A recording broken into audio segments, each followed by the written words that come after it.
Welcome, everyone, to another special 100% podcast episode where you hear that you are 100% effed up and still simultaneously 100% lovable. That no matter what you've gone through and no matter what has been done to you, not even 1% of your lovability diminishes. You are 100% lovable and deserving of only good. I am so pumped. Today we have an amazing guest, Jo Ann Fawcett. Jo Ann is someone who has dramatically changed her life after 7 marriages that included various forms of divorce, death, abuse, and even being a prison wife. In each marriage, Jo Ann felt that she was not enough. Husband number 7 was a narcissist, and for over 20 years, she didn't know that he was the problem.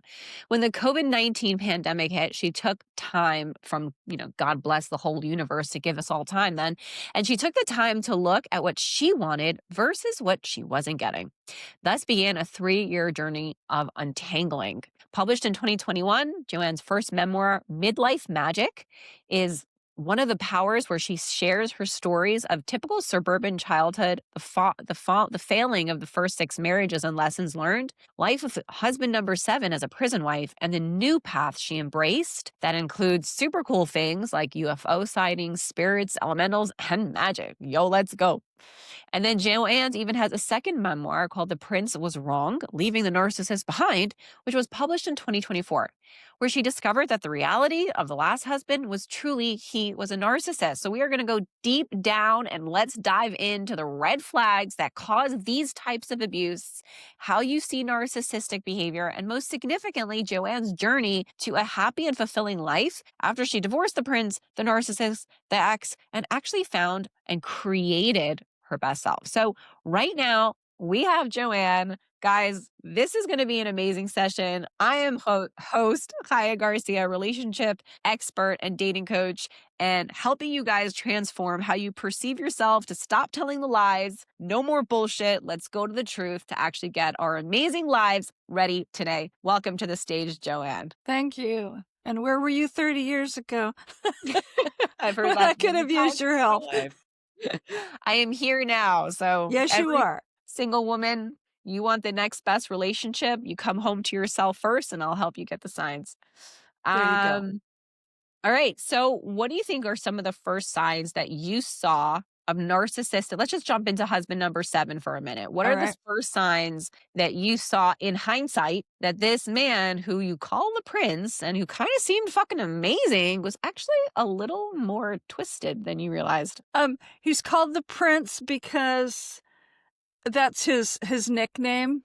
That's what he was called. And he told me, and I, always believed it, that his German heritage led back to a German princedom. And, he grew up as an only child, so he's a spoiled rotten. So, he acts very entitled and everything. So the prince seems to fit. So when we came up with the title, and I can't remember if it was my daughter or my granddaughter actually came up with the title about The Prince Was Wrong. Anyway, but it just seemed to fit because a narcissist, it's all about them. So for 20 years, I saw him being all about him. And as long as I as long as I agreed with all his ideas about how life should be and how our life should be, everything was great. And for the most part, a lot of his ideas seemed like good ones to try and follow and fulfill and all that. And it was actually like the end of 2019 where I was starting to think, I don't think my needs are getting met. Because I'm always the caretaker and the codependent and trying to make sure everybody else's needs, I used to be, trying to make sure all their needs were filled first instead of mine. Then I'm going, okay, JoAnn, you're in your 60s. Life isn't as good as you thought it was. Like, you're not going to be able to retire if you're stay on this same path. And then COVID hit and my daughter talked me into moving to Portland, Oregon, where she lives, because, again, he was in prison. We couldn't see each other. I was living in his big house in California, and it was falling apart, and I, had been paying for everything. So it's like the house was getting creepy and scary and really expensive, so I left it in the hands of a caretaker, moved to Portland, and then we started arguing. And, I tried to start expressing what was wrong. And, basically he turns it right. So this is they turn it right back in your face and make you believe that everything that you say is wrong or not working for you is really your fault and That's it's some all your I problem. statements, yeah? Yeah. And one day I was walking in the neighborhood here and I saw a sign for the person that became my therapist, and she specializes in narcissistic abuse. I'm going, oh, that's what this is. Because it's a little more than just being a selfish brat, So I thought, oh, he's just really spoiled, and he's, but there were times when we'd be in visiting, even, years ago, if I'd start to push back a little bit or disagree, and he'd get his really stern voice going, and it's like I wasn't allowed to leave the visiting room where you're in front of all these people. And it's like, no, you can't get up and go into the bathroom to cry because that will make me look bad. It's like, well, you should look bad.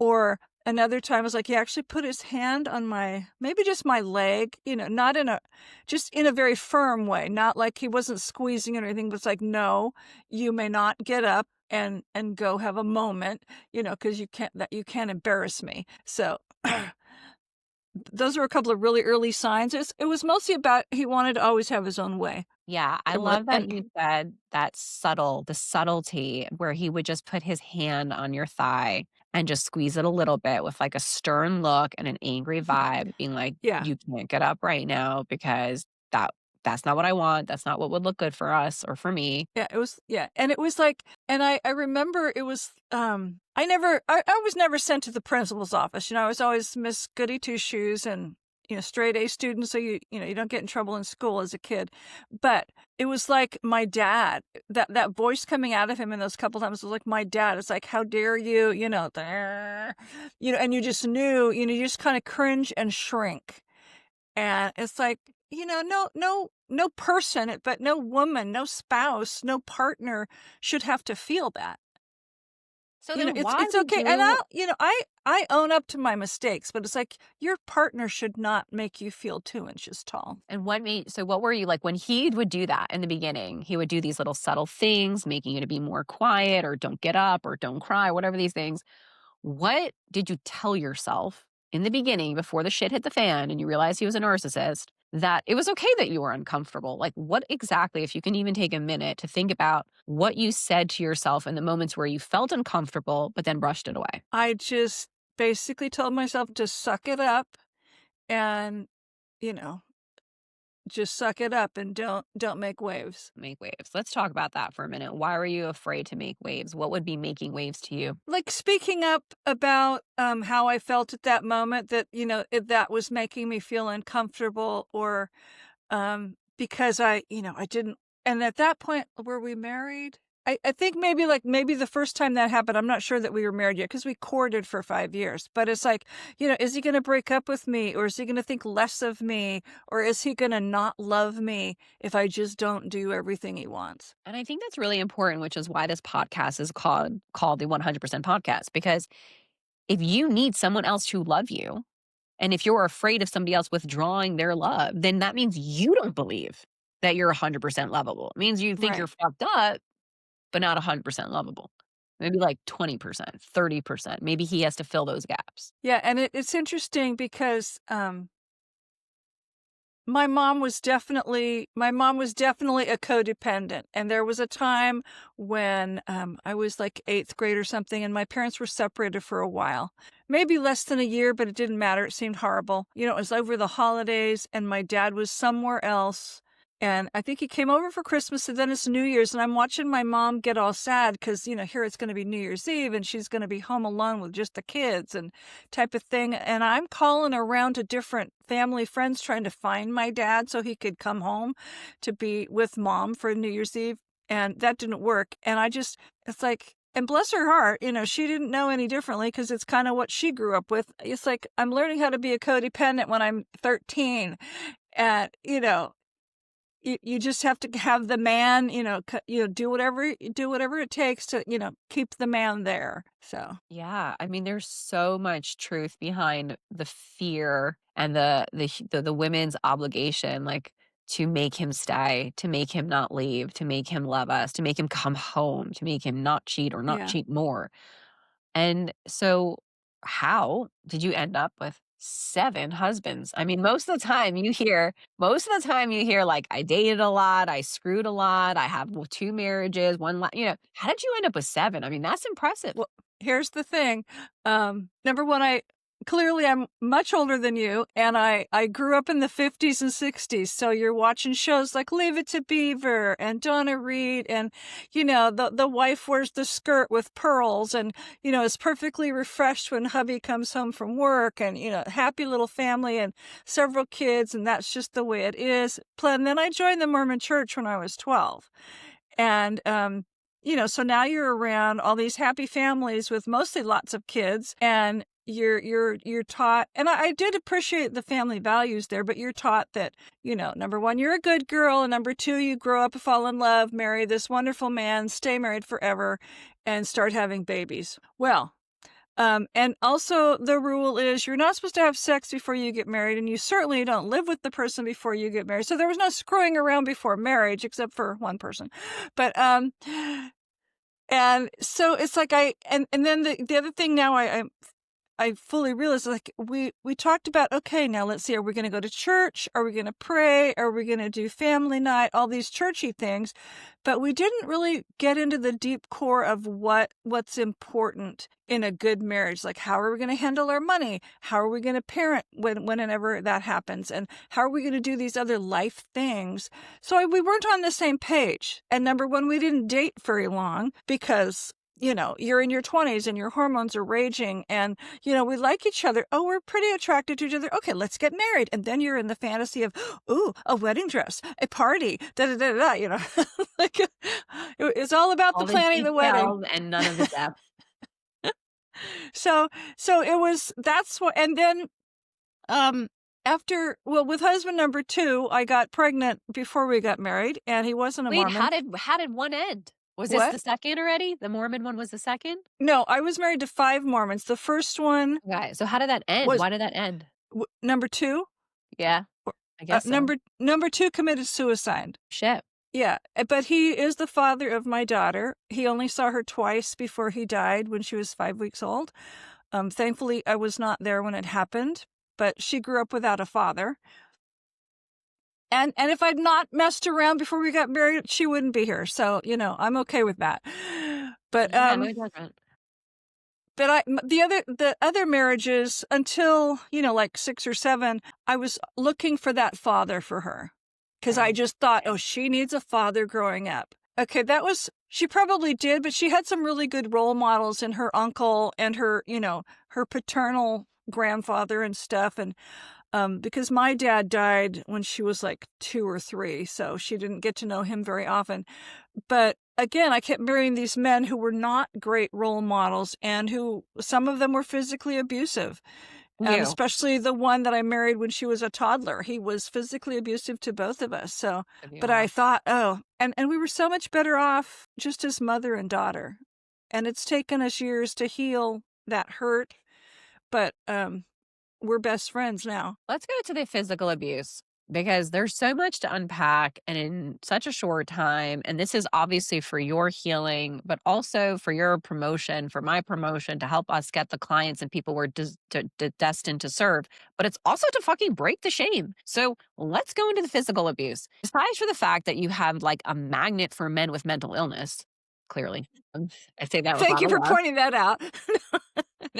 I think that's an important thing to talk about. Is. What is a magnet for mental illness look like in the woman? Because the women on the outside are women like you, sweet, beautiful, articulate, jobs, intelligence, talent. We're not like, ugly losers on the side of the street and be like, oh, no wonder she married a loser. Like, the fucking best of the best, beautiful, intelligent, wealthy women are with the biggest losers who commit suicide, or alcoholics with rage, or beat them, or all the crazy shit, or they're narcissists with the emotional abuse and, stonewalling and cold silent treatments and back and forth confusion.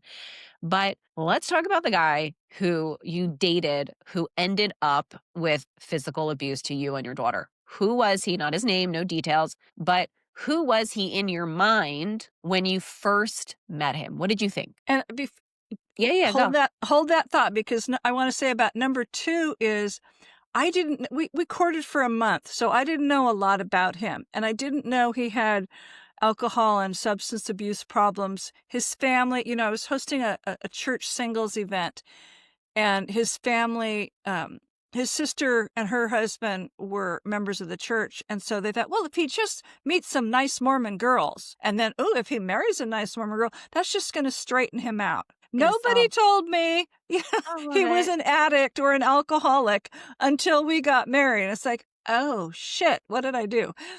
So, number 1, date longer than a month. But okay, number 3, Number here's this. 2 with the little ampersand, Yeah. take my course. I show you what addiction and narcissism looks like on date number 1. All of the behaviors are Oh, visible on good. date number 1 if you're educated. Okay, keep going, JoAnn. Okay, husband number 3. My daughter was a toddler. So here I am, this single mom with this cute baby. I'm going to a congregation of Mormon singles, and this guy, he has a leadership role in the congregation. So okay, he's charming and he looks spiritual, and he's nice to me and my daughter and stuff. And it was funny because I started dating just a little bit other guys in the congregation. All of a sudden, he's asking me out. And I had been planning to move to Utah, because why not? What better place to find a new good husband than in Utah? Because that's where I went to school, and I could go back to school and blah, blah, blah. Anyway, I didn't go to Utah, and we started dating. And then I'm wondering, well, why isn't anybody else asking me out all of a sudden? It turns out he'd told those other guys, oh, stay away from her. She's mine. So like he's telling the other guys in the congregation, it's like he's already put his claws in me. It was interesting because he wasn't an only child, but he grew up, I think he grew up in a southern state, and with strict parents. And I mean, I grew up with corporal punishment, but I think he, obviously he did too, because we're of the same generation. And, he thought he's going to come in and be this great dad, and all of a sudden start, well, it doesn't hurt her to spank her because she's got those heavy cloth diapers on. It's like, well, yeah, it's an emotional, and still jarring to the kid when you're whacking them, whether they've got cloth diapers or Pampers on it. All of a sudden he's telling me, well, she's going to stop using a bottle at this age. It's like, whose daughter is she? And she's going to get out of a crib at this age. And it's like, whose daughter is she? And it wasn't till, no, I was going to say, he wasn't physically abusive, right away, except, it's like, I should have just seen other signs, because he was very controlling. And it's like, he'd go off to work, and I was a stay-at-home mom. And it's like, then I'd go off and either do church work, or I'd run across town to go see my parents. And it's like, well, where are you? And he's calling around, finding me because I wasn't at home. And it's like, dude, chill out. And then, we decided to move to Ohio, and I'm leading up to the physical abuse, but we decided to move to Ohio. But before we did that, we'd bought a mobile home, and one day he came home from work or something, and we got into this huge argument, and he went around our mobile home and broke every window in it because he was so angry. And I took my daughter, and we went, into some friends' mobile home in the same park, and I just like, eh. And I went to my church leader. They're called bishops, and I go, like, this is what's happening. He goes, well, has he tried to hurt you? Are you afraid he's going to hurt you? And I go, well, I don't know. I don't think, he hasn't, but I don't, I didn't know that, if you're that violent against the windows, you're probably going to step up and hit somebody pretty soon. 100%. Anybody who's Yeah. listening, any man, when they start by punching the wall next to you before they punch you. So get to know the signs. They don't start the beating. They start the violation and the control and hitting things next to you, or hitting the dog, or hitting this, or breaking a window. You will be next. Okay. You are Mm-hmm. not unique to the millions of women before you. Okay. Keep Mm-mm. going, JoAnn. We moved to Ohio, and not too long, and we were staying with, with some a church family, just because we didn't have enough money to move into a place yet. Anyway, and I remember, I think he spanked my daughter, and again, she's, wearing heavy pajamas. It was freezing. We moved like in the winter, and it was stupid.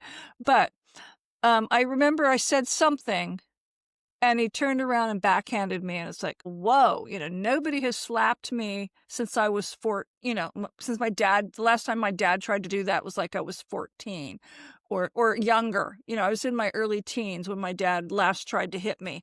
And it's like, I said, no, that you're not, no more corporal punishment type stuff. And then this husband hit me, and it's like, wow, I was just, and could I run out into where the other family was and go, help? No, I didn't do that. Did I tell the church leaders? No, I didn't do that. Did I call the cops? No, because he just slapped me. And, he didn't beat me up. I didn't go to the hospital. No bones were ever broken. But still, that was the first time. And then he hit my daughter more than he ever hit me. He probably only hit me a few times, but that's a few times too many. And I will say that the last time he hit me, we lived in a different place, and it was like the kitchen, there are a couple steps down as you go into the basement. Well, he's standing a step or two down below me. I'm up at the kitchen level, and he smacked me up the side of my head. It's like, here, not just a face slap. And he was about to do it again, and I grabbed his hand and just shoved his thumb so far back, it almost broke. Too bad it didn't. But, and I had to go to the doctor because my head hurt so bad. And he goes, what happened? I go, my husband hit me.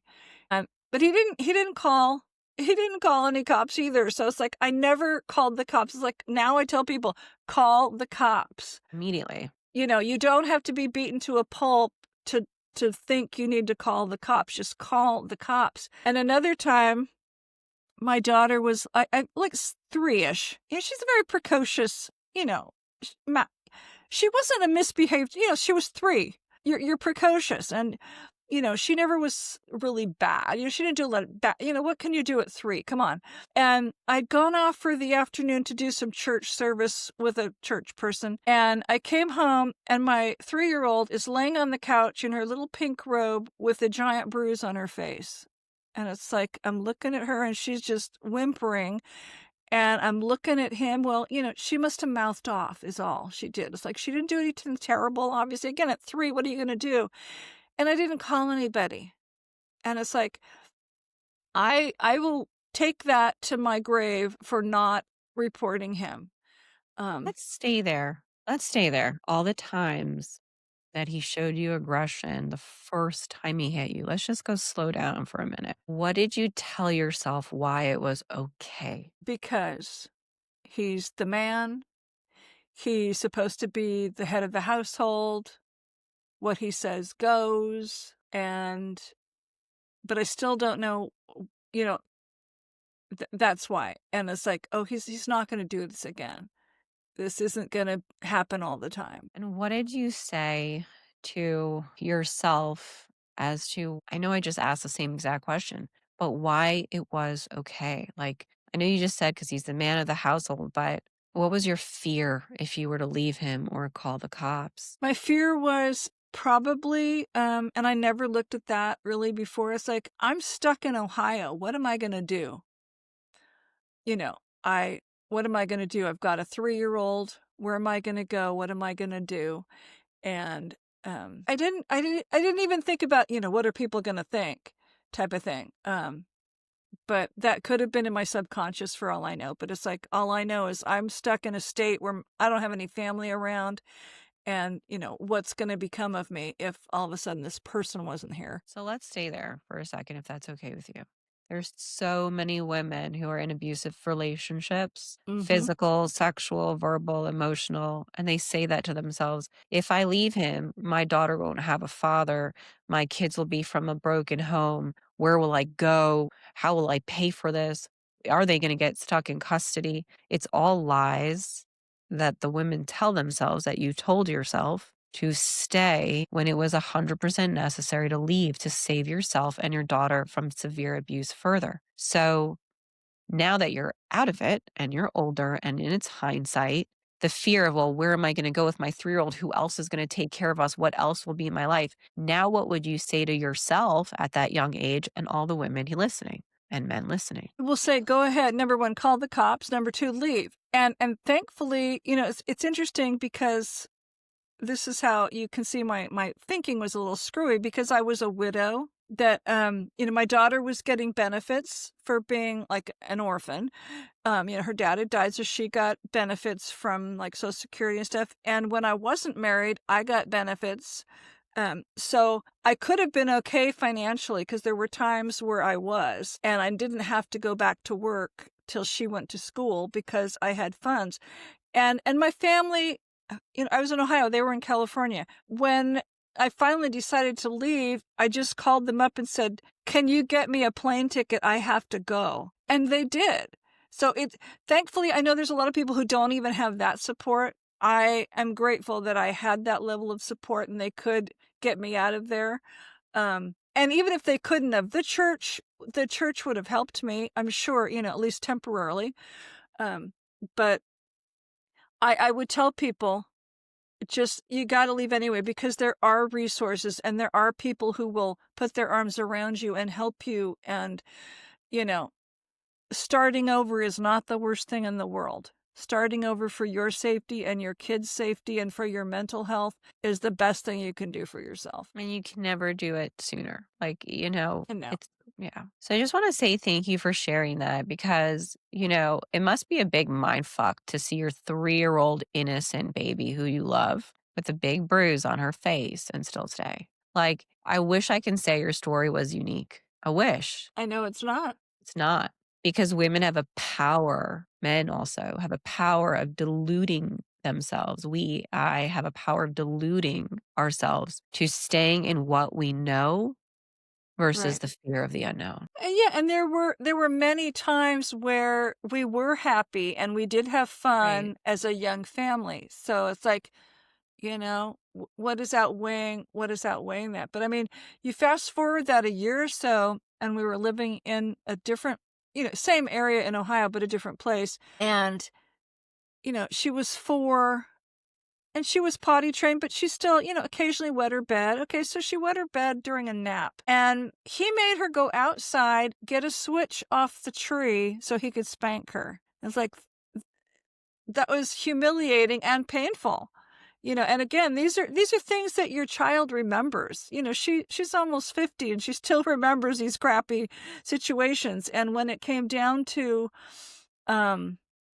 when we got divorced and we're fighting over, because I'd let him adopt her as well. And it's like, so now I want a measly amount for child support and he wants visitation. I'm going, yeah, you don't get to see her.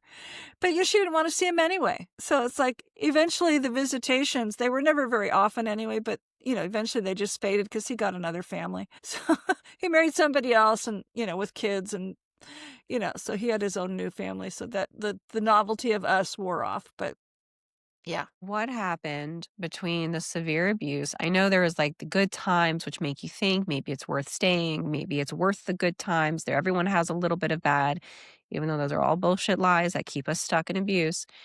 What happened between him asking her to find the source that he can abuse her with, which I've also heard many times, and on this podcast, also for the listeners, you can check out Avonlee's podcast interview. She also suffered physical abuse as a child, and the parent, makes the child go find the thing or do the thing that's going to hurt them. So, what happened between when this horrible and very obviously sick incident happened? But again, you're having great times. He's the father. You're a little family. This is your identity. You're stuck in it.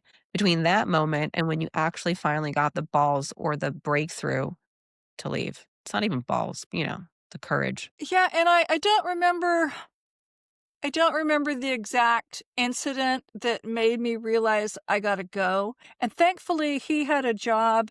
I think by then he was like an ambulance person, an EMT. So he was gone for a couple days at a time, thankfully.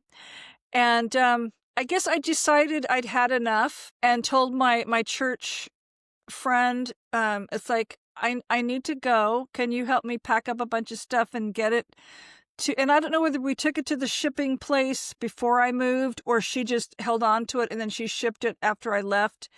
And he came home one day and I said, we're leaving, we're between a couple of blizzards. So here it's Ohio, the middle of, I think it was January. It's like, we've had a blizzard. He came home. I said, we're leaving. We're on a flight tomorrow and you are driving us to the airport. And it just took him by surprise. And again, it was still I wasn't gonna miss him, but it was, you know, he and the toddler, they had a bond, and but he always felt like he was in the right, and he's the head of the household, and he knows better. It's like, I'm the mother. I was her mother before you came along, and you don't just become this instant great father and think it's okay. I mean, yes, and I grew up being spanked and slapped because that's what a lot of parents did in the 50s and early 60s. Um, and that's a whole nother story about everybody standing in line to get spanked because nobody will admit to doing the thing. And but it was just weird because it was this series of, some good stuff, and maybe it was just arguments and not physical abuse happening, but it was still, good stuff. And we were very poor. I had her Social Security coming in. He was hardly making anything, but I was still a stay-at-home mom, so we were very poor. So, I still felt it would be really difficult to leave. But And for all again, the it was this. moms, Pardon me? so for all the moms who think like, "Oh, what could I do? I don't have so much money. I'm poor. I'm broke. I need his income. I don't have enough of my own to leave him." Now that you left him and because you were in that exact situation, like elaborate on that. Well, the fact is, I had job skills. Right. I Right. became a bookkeeper before she was born. I'm still a bookkeeper, but that 5 years before birth and school, I stayed home because we had some, like I said, extra income. And so we were poor, but I never felt the need because I wanted to be home for my kid. Childcare is not cheap, and I'm sure it wasn't back in the, 70s or 80s.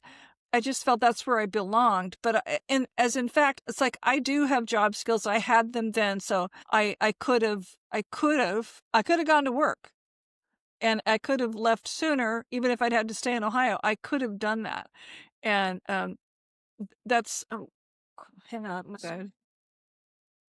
It's all There. good. um, and the point is, one of the things I like to tell people is, you don't have to be, corporate level skilled type of thing, but be employable at some level so that you can take care of yourself. I don't know if I answered your question. I'm sorry. No, it's okay. No, it's amazing. So, Okay. but take care of Yeah. yourself. Be educated in something, even if it doesn't matter. Just be able to take care of yourself and your kids. Yeah. Um, I always say it's not about worrying about having a broken home. You need to worry about getting the broken people out of your home. right, right. And you got to love yourself enough to do that. Yeah. And it's not selfish to do self-care and to love yourself enough to get out of an unhealthy relationship, especially if the person, and most of my exes, it's like, would say, well, it's just all your fault. Yeah. So I'm not going to, and I only approached one or two of them about therapy. So it's like, they didn't want to go to therapy. And the one I asked is like, well, it's all your fault. You just keep going to therapy. It's like, well, I am. So I wanted you to come with me. It's like, cause I'm not saying every partner's like this, but everybody I married, always thought it was my fault, and they were, totally not ever in the wrong. Yeah. So, That's a really big indicator of someone who's unhealthy and or narcissistic is that I don't need to get help. You're the problem. I don't right. need to change. You're the one who's screwed up. I'm not acting out. You're crazy. And so that is their armor of like, I'm sorry, you're the one with issues. You're the one who needs to get help. Like, go away from me because I'm the better one here. And so what it does is like it deludes the woman and makes her confused. And then she stays for way longer than is healthy. Yeah, and I was going to say, the first marriage, I was going to Brigham Young University at the time, and I met this guy who was going to a different school in Utah, and we started dating, and then we got engaged and got married. It's like, oh yeah, this first wonderful marriage, and big reception, blah blah blah. And it we had problems from the get-go, but what do you know at 20? Not much. And later, as things were unraveling, I mean, we were married barely a year, and he kicked me out. And it's like, he goes, well, I don't love you. I never loved you. I got married because, I'm in my 20s, and my family says, it's time for you to get married. And I was a home economics major. So what better wife material than to marry somebody who's a home economics major who surely knows how to cook and clean and sew? he wasn't interested. And then I thought, okay, good, we're getting married. We're going to start having babies. We're going to get the show on the road. Well, he didn't want to have babies right away. It's like, okay, and I get the logic of that because we're young and very poor students. And it's like, but it's like, what do you mean you never loved me and you only got married because your family said it was time to get married? It's like, that's kind of a soul crusher. That was not great to hear when you're 20, 21. And it's like, well, and he was a photography major, so it's like he's seeing all these thin co-eds. And I was thin at 20. And, oh, you're not thin enough. And it's like, my goodness, it's the thinnest I'm ever going to get. Of course, the person he married after me was this cute, petite person, according to her description. It's like, I have to be who I am. And it's like, I'm 20 years old. I'm 120 pounds. I was, that's thin for me. That's thin enough. And it's like, again, that was like, you're not enough. And that was like the first guy who's like, I'm getting this message. You're not enough. You're not enough. You need to be more. I was like, well, screw you. I mean, you can say that now, screw you, but at the time, you really felt not enough. You I really did. felt I did. like, And I moved back to Connecticut where my parents were living, and several months later, it's like he calls up and says, well, I think we should try reconciling. I go, sure, okay, come to Connecticut and let's talk about it. Oh, no, you got to come back here to Utah. Forget it. If you can't fight for me and come to where I'm at to talk about this, just forget it. You really don't want me back. So, to use you for the little boost he got for him well, and self-esteem. he didn't want to, be seen as this person who was in this broken marriage and couldn't make his marriage, last because all his older siblings were, happily married and had a million kids and blah, blah, blah. I mean, it's just fascinating how narcissism shows up so predictably, where they think about themselves, how they're perceived, what other people need of them. They constantly comment on body parts. You're not enough. You're not skinny enough. You're not beautiful enough. You have to cut your hair or grow it long. There's just so much control and criticism. And only a weak person who does not believe that they are 100% lovable will attract and allow such an individual. But the power is if you learn how to love yourself, which you are doing, you don't allow and attract people to demand you to change because love is the acceptance of self, not the change of self. Right, right. And it was interesting. There have been, trying to think of how many of, a couple of guys, I'm thinking of one in particular, would withhold attention or Yes, affection, physical yes. intimacy, because I had gained a little weight or had gained more than a little weight. And it's like, dude, we're in our 40s. Neither of us are like out there exercising a lot, it's like, but, he just withheld it. And my last husband, he was never really interested in a physically close relationship anyway. And I think one of the last times I saw him in person, I don't know what, I always, it's like say things like, well, why didn't you want to like kiss me more or hug me more, whatever. Well, you should have tried to be prettier. Like, I'm in my 60s, dude, and am I butt ugly? Come on. You've been with me 20 years and you don't think I'm pretty enough? And it's like, and I, never tried to be this glamour puss. I don't wear makeup. And he was fine with that. And I don't color my hair. And he was fine with that. But I don't think I'm totally unattractive. So, and it's like, you should have tried to be prettier. It's like, what, have I been ugly for 20 years here? And it's You like, know, my goodness. And it's so hurtful and it's such a mind F. Like, what do you mean I should be prettier? Was I not prettier before when you did sleep with me? How do I become prettier now that so we can sleep together again? It's not even just, how can you say that? It's like the mind fornication. It's like the internal confusion of like, wait, I was prettier, but now I'm not, but I really haven't changed that much. So I should be pretty. Like, it's just the sheer confusion and lack of self worth that the man shoves and on. his was, Yeah. I was overweight. So, that really bothered him. And number one, that probably embarrassed him when we were in the visiting room. It's like, no offense, but have you seen some of the other wives in here? They're not all size twos. And I wasn't being judgmental about that. It's just, everybody's different. And it's like, and when I am under stress, I put on weight. And it's interesting because after I dumped him and started getting the divorce and stuff, and My eating habits are not perfect, but I do walk a lot now, and, my mindset, I'm so much happier with myself. It's like, "Oh, look at the weight's come off." And am I gonna ever be a size 2? No. But am I several sizes less than what I was? Yes. And do I feel better in my body? Yes. And it was funny because,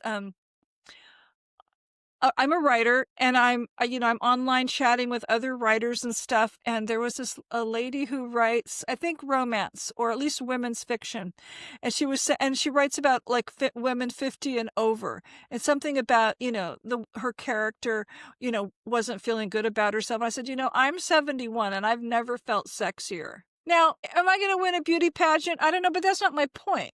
It's like I don't.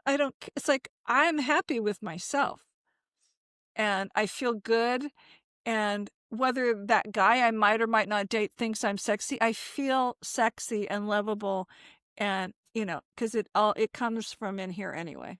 100%. The Yeah, the attractiveness that you feel you are is literally based on how much you love yourself and how caring you are of yourself and how protective you are.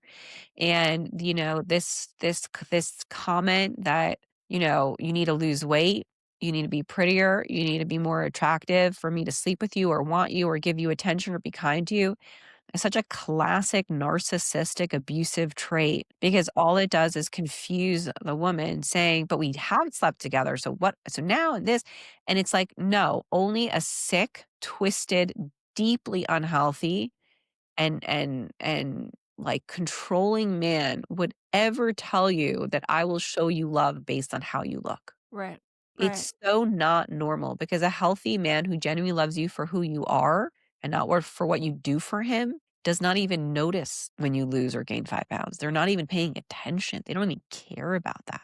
When a man really loves a woman, it's so unconditional. Yeah. Well, I've never had that, so, Well, you're not yeah, too old for that. no. Well, I know. It's never too late. And oh gosh, what was I gonna say? I forget. Keep going. No, I was just saying Senior moment. we all have those moments. It's just I was saying that it's very classic I narcissistic know. abuse. Yep, to comment Um, on bodies. the other thing, the narcissist, as we're writing letters back and forth, and this is what he didn't count on was, once I was encouraged to write a book about that whole experience, now I had 3 years of his letters. And the book, I quote him many times, lots. Oh, and here's what he said, when this happened. So I've got the written proof. And it's like, he said, "Oh, I don't remember being mean." I go, "Oh, you were mean, and I have it in writing." Um, but he would say, it's like, well, the good wife should be happy her husband, allowed her to live in this house in this nice part of California. It said, there are no other prison wives in this county unless they live in the poor side of town. I don't see any of them at visiting. So hello, and your house is falling apart, and I've spent a ton of money keeping it on its legs. But it was like, oh, the good wife should be appreciative. And why do a good wife wouldn't expect to get repaid for, it's like, well, the good wife now has no money to retire because of putting all her money into your house and coming to visit you. So, And I think there's a forget pivotal this good moment. wife crap. What about the good Yeah. husband? So, And a good is not conditional. We are good right. unconditional. The 100% podcast is Exactly. because you are 100% lovable no matter what levels of fucked upness you've experienced or done. No matter what you've done, no matter what happened to you, no matter how fucked up you are 100% lovable and good and inside at the very core good and deserving of good. And it is only that perception that an unhealthy man can attach to have any Yes. form of control or hold. Because a woman who believes or a man who believes that he or she is 100% lovable and good inside no longer cares or craves someone else telling them that they're good, which is how they have the power to manipulate and maintain abuse over them. Right. And it's interesting because if we move forward, and it's like, and I've been on a bunch of dating apps, and I've had many first dates, or with different people, to, it's like, meet them and stuff. But it's like, I've come out of my cage, and I am very transparent about, here's who I am, here's what I believe in. Yes, I've been married 7 times. Oh well. Yes, I'm a witch. Oh well. Get over these things, because this is who I am, and I'm really proud of who I am. You didn't talk about the magic. Okay, keep I going. could, yeah. But it's like I had to come to this place, and if you can't handle my truth, then we're not meant to be together. So, it's like swipe, swipe, swipe. I was like, okay, that's not going to work. That's not going to work. But I have to be totally authentic with who I am in order to attract and keep and really gel with a person that's gonna, and I want them to be in that same place. So, I've been practicing magic for well over 20 years now. And thankfully, that's one of the good things about husband number 7, because he introduced me to the topic. And I left the Mormon church after 30 years, and now I've been a witch for, 25, 30 years. And do sparks fly? No.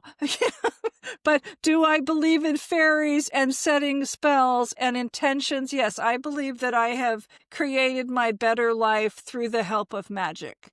And really being grateful and honoring the planet and Mother Nature, and being grateful for the things that I want to take place. Now, if they're not in my highest good, they're not going to happen. And so I try to attract what's going to be in my highest good. And I meditate, and I go for walks, and things come to me. And, so all these things, and, now, sometimes my daughter's going, okay, can you do this for me? It's like, I need a, like, it's not a joke, but it's like when we go on flights, it's like I do a little protection spell. Okay, Mom, can you do that thing for me? I'm going on a flight. It's like, yes. And it helps. I have to say most of my flights are pretty smooth. But it's also just, even if there's some bumpiness, I'm calm, I'm calm.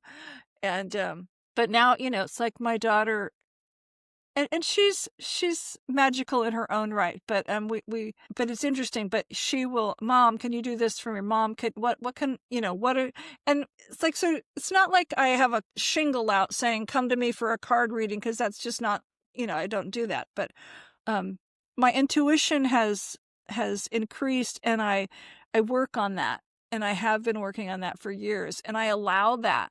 And it used to drive the last ex crazy, because he's pretty intuitive, or so he acted like it. But it's like, and he would say something, I go, blah, blah, blah, blah. It's like, it's like, I'm sorry, I know something. I know this. No, you don't. I'm like, yes, I do. And, maybe that at the time, maybe it's not going to happen. But I do get intuitive messages. And so. I love that. So now, I love it. I'm a big Cool. believer in manifestation. I manifested my husband. I literally manifested the exact month that I met him in, to the exact day, actually. Cool. Yeah. So I'm a full believer. I used to have a mantra of exactly the month that I would get engaged in, and 5 years later, when I finally got engaged, it was that exact month. I bought him an Wow. engagement present for the exact night. And then Oh 3 years later, when he showed up in my life, he proposed to me on the exact night, and I had the my engagement gosh. present waiting. So I'm a full, massive believer in magic and manifestation. But as we Wow. wrap up this amazing Yeah. hour with you, and I so appreciate you, I just want to say, how has believing that you are 100% fucked up, 7 marriages, crazy shit, abuse, narcissism, addiction, suicide, all the fucked upness, right? 100% fucked up, no doubt about it. But how has believing that you are still simultaneously 100% lovable shifted the relationships, the energy, and the magic that has come into your life? Some beautiful things. It's like, number one, I was able to get repaid all the money that was owed to me. So now I'm out of debt. And that's come through some mindset changes and letting go of the anger about him. So that's one thing. I am now fully committed to being transparent about who I am. I mean, I love your story about attracting your husband, because like I have 2 pages in my journal of all the things the guy needs to have. All the qualities, and not just, it has nothing to do with looks. It's the qualities that Do need it. to resonate with my heart.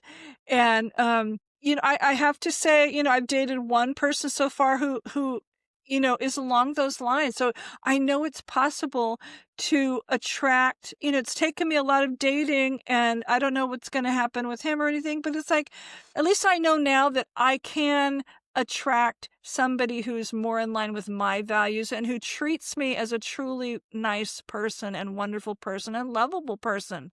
And if nothing pans out permanently with that person, it's like I can say, "Oh, this is what this feels like." Because I tell people, it's like, I never had the great love that I always thought I would get. The last time I felt that was high school.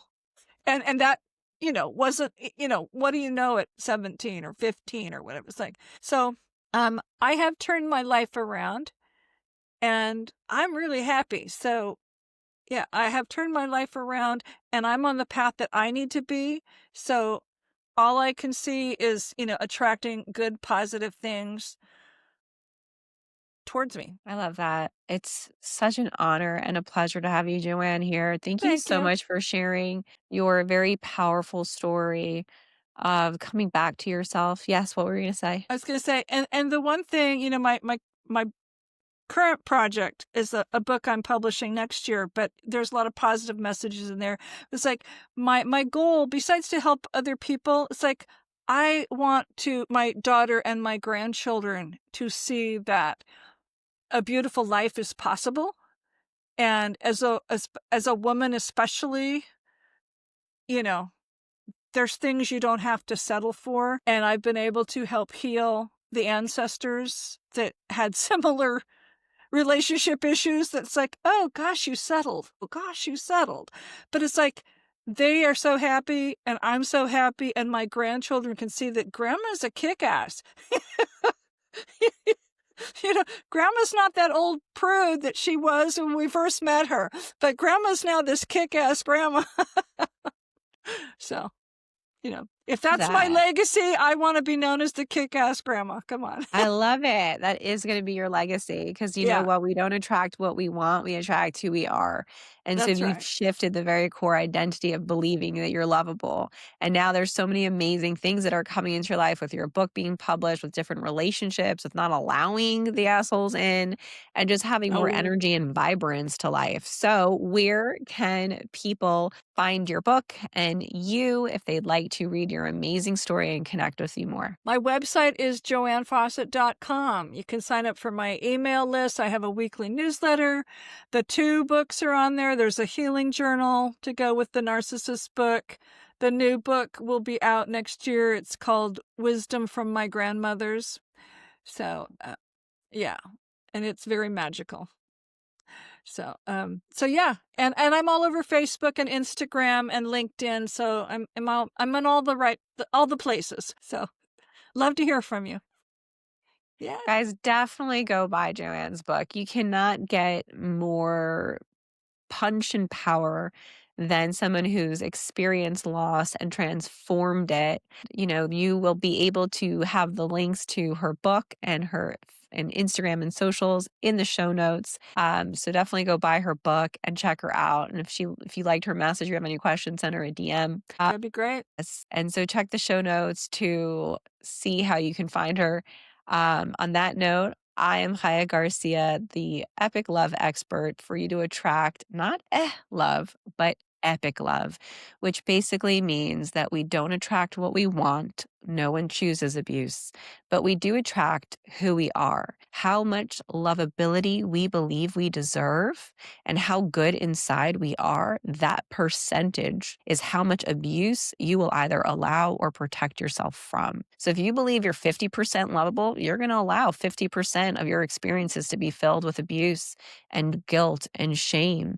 And if you believe that you're 20%, man, you're going to be fucking hit. And God knows what else, because you're going to need 80% of how lovable you believe you are to come from a controlling man who would want to fill that gap. And only an unhealthy person would ever want to make you feel that you're lovable, because then they have the control. Then they have the power. And only a very unhealthy man needs control and power to feel like he's going to survive this world. So you are 100% fucked up. Don't doubt it. You've gone through your shit. You've gone through your traumas.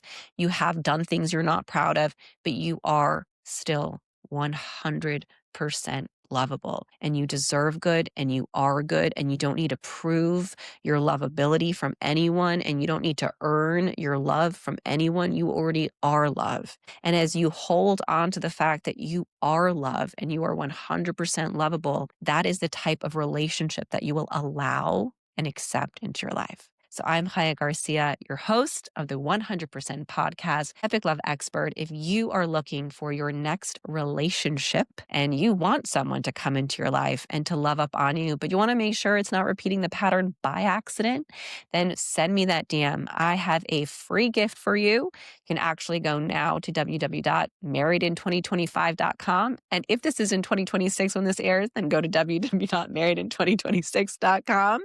I have free guides for you to learn the signs of dating and addiction that show of narcissism and addiction that shows up during the dating process. So make sure to go to that link, get your free guide. And if you're interested in coaching or speaking engagements, send me that DM. I am here for you. You are messed up, but you are 100% lovable. This has been another amazing episode of the 100% podcast. Definitely subscribe, leave a review. I'd love to hear from you, and I look forward to having you on the next episode. Take care.